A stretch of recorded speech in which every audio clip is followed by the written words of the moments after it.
기록한 책이 전도서라고 그렇게 1장 1절에 그렇게 말을 했습니다. 때문에 우리가 전도서를 읽을 때 그냥 좋은 말로 또 좋은 이야기로 읽기에는 너무나 귀한 책이 바로 이 전도서입니다. 한 사람의 모든 경험이 농축되어 있는 것도 귀한 법인데 더욱이 그는 당시 절대 권력, 절대 부, 또 절대적인 지위를 갖고 있었던 왕이었습니다. 심지어 고대사의 왕은 불멸의 존재였죠. 그래서 왕은 절대 죽지 않는다 또는 죽어서는 안 된다라는 그런 생각을 갖고 있었습니다. 일반인이 가지고 있는 지혜도 귀한데 그런 왕이 가지고 있는 지혜라면 그럼 너무나 귀하고 소중하죠. 때문에 우리가 이 전도서를 꼭 읽고 묵상하고 또 우리가 그 말씀에 기록된 것을 우리 삶 가운데 잘 적용해서 우리가 늘 지혜로운 그런 삶을 살아야 할 줄로 믿습니다. 오늘 말씀에도 보니까 읽진 않았는데 그 뒷장 한번 뒷면 보시면 16절, 17절, 18절 한번 보시면 그 지혜가 얼마나 귀한지 뭐라 그랬냐면 그러므로 내가 이르기를 지혜가 신보다 나으며 그랬죠. 또 17절에는 조용히 들리는 지혜가 우매자가 호령하는 것보다 낫다 또 그랬어요. 18절에는 지혜가 무기보다 나으니 또 그랬잖아요. 이 지혜가 얼마나 귀한지 이처럼 소개를 하고 있습니다. 우리가 오늘도 이 지혜로 하루를 살고 승리하는 저와 여러분이 되기를 바랍니다. 오늘 9장에도 전장에 이어서 이 땅에서의 허무와 헛됨을 극복하는 지혜를 또 가르쳐 줍니다. 특별히 전도단은 세상에서 결코 변하지 않는 것이 있다 이런 얘기를 했어요. 뭐가 변하지 않는가? 첫 번째는 누구도 세상 가운데 내일 일을 알 수 없다 하는 것을 말합니다.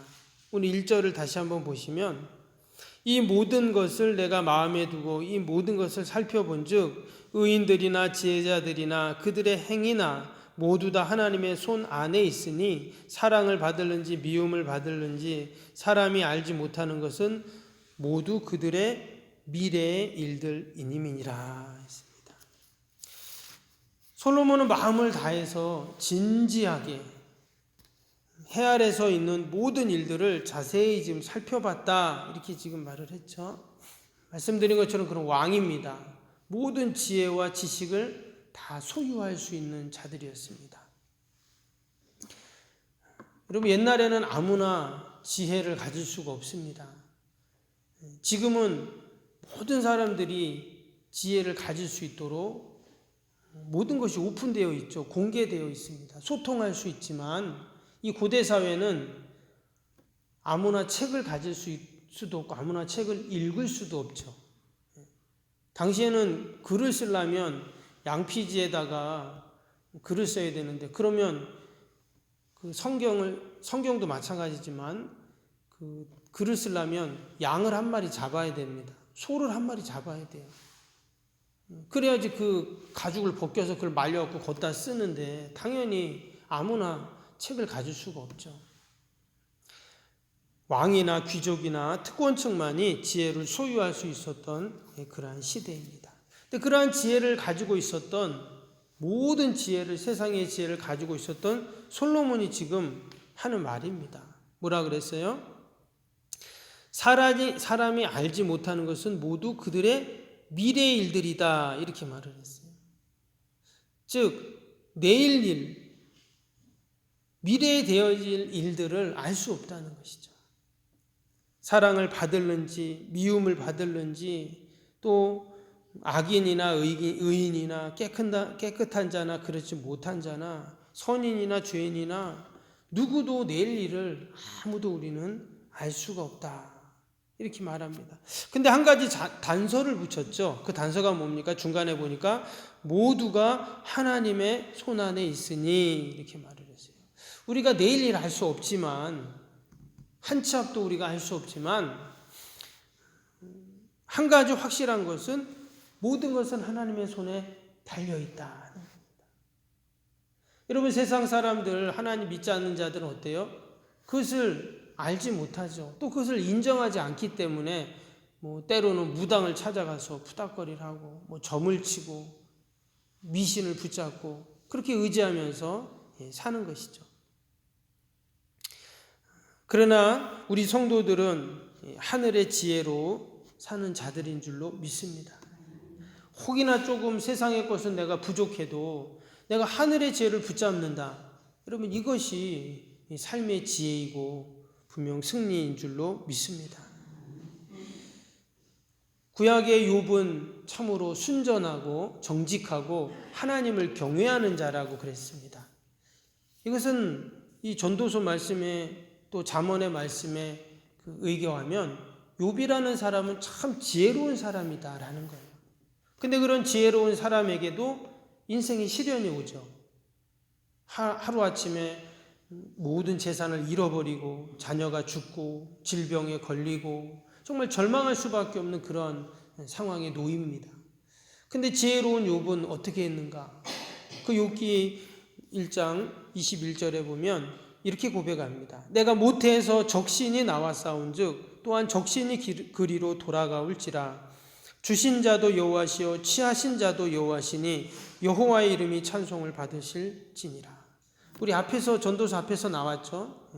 세우시는 분도 하나님, 허시는 분도 하나님. 그러니까 욥은 그런 지혜를 갖고 있었던 자예요. 주신 분도 하나님, 취하시는 분도 하나님. 오직 하나님 여호와만 찬양을 받으셔야 합니다. 여러분, 결국 그의 지혜가 그의 인생의 말년에 그 회복의 은혜를 경험하게 되고 갑절의 축복을 받게 되었습니다. 여러분, 우리를 살리는 분도 하나님이시고 또 우리를 허시는 분도 하나님이시고 모든 것이 하나님 손에 달려있기에 참된 지혜자는 자신의 인생을 오직 하나님 손에 맡기는 자인 줄로 믿습니다. 우리가 내일 일을 알 수 없는데 내일 일을 알려고 할 필요가 없습니다. 하나님이 내일 일을 알지 못하게 만드셨다는 거예요. 그런데 굳이 내일 일을 왜 알려고 합니까? 예수님께서 산상수훈에 한날의 즐거움은 그날로 족하다고 했어요. 내일 일을 알려고 하니까 늘 염려가 있고 걱정이 있고 무엇을 먹을까, 무엇을 마실까, 무엇을 입을까 염려하면서 산다는 거예요. 그러나 오늘 하나님이 나에게 주신 그 은혜를 내가 누리고 살면 그것이 복된 것이죠. 우리는 내일 일을 알 수 없습니다. 그러나 하나님 손에 달려있다는 믿음을 갖고 우리가 이 땅에서 그 지혜로 살면 여러분, 우리의 오늘의 삶도 복된 삶이 될 줄로 믿습니다. 두 번째로, 누구도 죽음의 문제를 피할 수 없다 하는 이야기를 합니다. 히브리서 9장 27절에도 사람이 죽는 것은 정해진 것이다 이렇게 말했죠. 후에는 심판이 있다 이런 말씀이 있었는데 오늘 3절에도 이런 비슷한 말씀이 나와요. 3절을 보시면 모든 사람의 결국은 일반이라. 이것은 해 아래서 행해지는 모든 일 중에 악한 것이니 곧 인생의 마음에는 악이 가득하여 그들의 평생에 미친 마음을 품고 있다가 후에는 죽은 자에게로 돌아가는 것이라. 여기 보면 모든 사람의 결국은 일반이라 이랬어요. 모든 사람의 결국, 이 결국이라는 것은 마지막을 말하죠. 죽음을 말하는 것입니다. 근데 모든 사람이 그 마지막 죽음이 뭐라고요? 일반이다, 같다 이렇게 지금 말을 하고 있습니다. 그저께인가요? 그 삼성 회장 이건희 씨가 돌아가셨죠. 그분이 얼마나 돈이 많습니까? 정확히 얼마 있는지 모르겠지만 뉴스에 보니까 그분의 상속세가 자녀들에게 이제 재산을 상속할 거 아니에요? 돌아가셨으니까 상속세가 10조랍니다. 나라에 10조를 내야 된대요. 자녀들에게 그 상속을 하려면. 근데 그분 나이가 78세더라고요. 보니까 우리나라 평균 수명이 82세입니다. 그러니까 평균도 못 사셨어요. 한편으로 생각하면 얼마나 그 큰 기업을 이끌려면 스트레스 막 신경을 많이 썼겠어요. 그런 생각도 드는데, 그렇게 우리나라에서 최고로 돈이 많은 분이, 우리나라 최고로 좋은 병원을 지은 분이잖아요. 삼성의료원. 그런데도 어때요? 결국은 안타깝게 평균 수명도 못 사시고 가셨습니다. 이처럼 전도자는 죽음의 문제는 세상 어떤 것으로도 해결할 수 없음을 말합니다. 왜냐? 우리 1절에 나온 것처럼 모든 것은 하나님 손에 달려있기 때문에. 생사화복도 다 하나님께 달려 있습니다. 때문에 참된 지혜자는 죽음을 대하는 태도가 다르죠. 오늘 4절에서 6절 한번 보시면 모든 산자들 중에 들어있는 자에게는 누구나 소망이 있음은 산 개가 죽은 사자보다 낫기 때문이라. 산자들은 죽을 줄을 알되 죽은 자들은 아무것도 모르며 그들이 다시는 상을 받지 못하는 것은 그들의 이름이 잊어버린 바 됨이니라. 그들의 사랑과 미움과 시기도 없어진 지 오래니 해 아래에서 행하는 모든 일 중에서 그들에게 돌아갈 몫은 영원히 없느니라.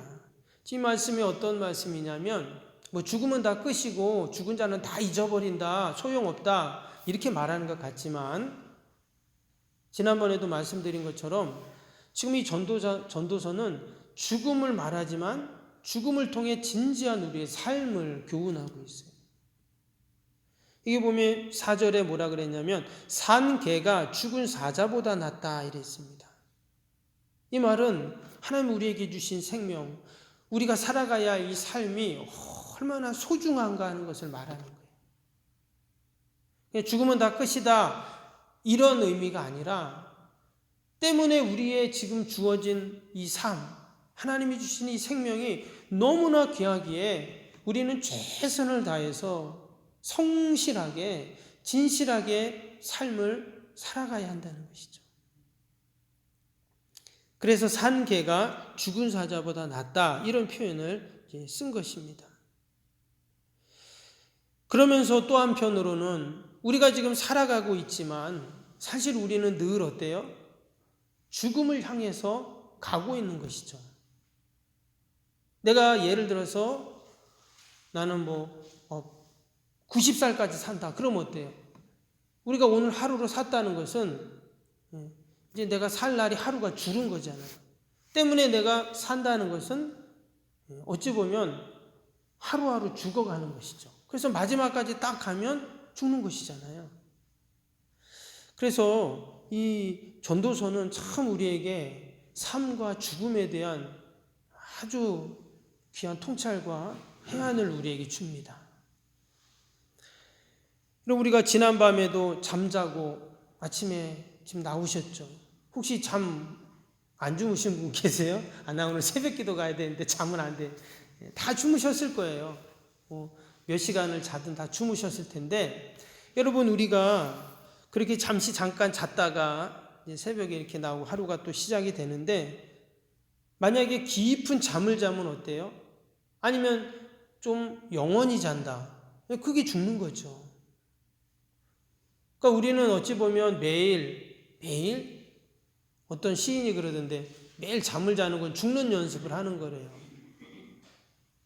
우리가 조금만 더 자면 그게 죽는 거죠.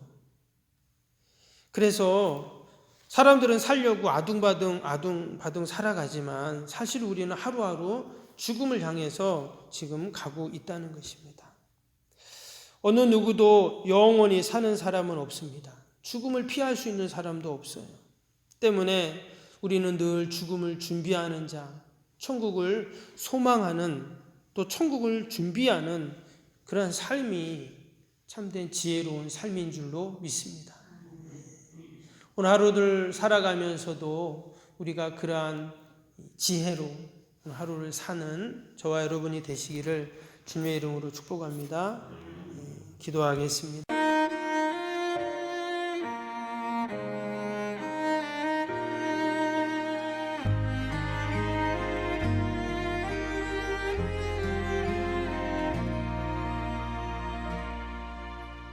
나는 하나님을 예배하는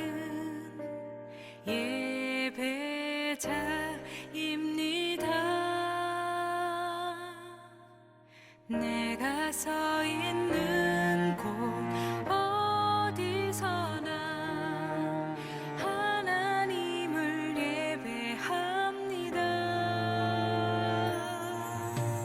나는 하나님을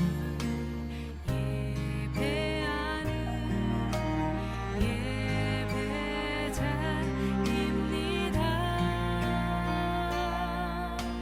내가 서 있는 곳 어디서나 하나님을 예배합니다.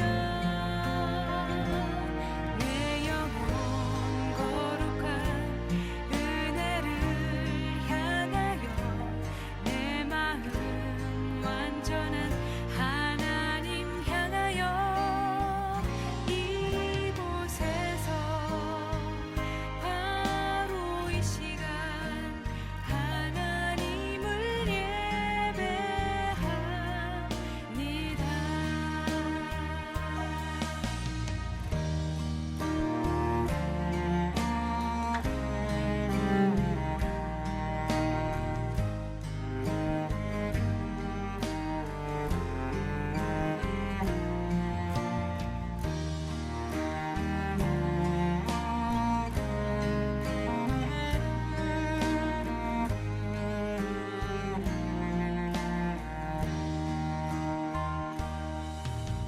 나는 하나님을 예배하는 예배자입니다. 내가 서 있는 곳 어디서나 하나님을 예배합니다. 내 영혼 거룩한 은혜를 향하여 내 마음 완전한 하나님 향하여 이곳에서 바로 이 시간 하나님을 예배합니다.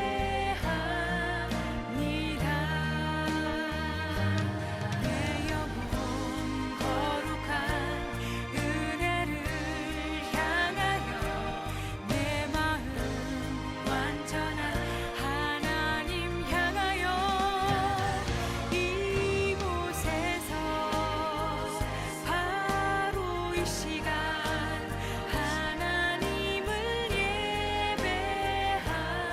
예배합니다. 내 영혼 거룩한 은혜를 향하여 내 마음 완전한 하나님 향하여 이곳에서 바로 이 시간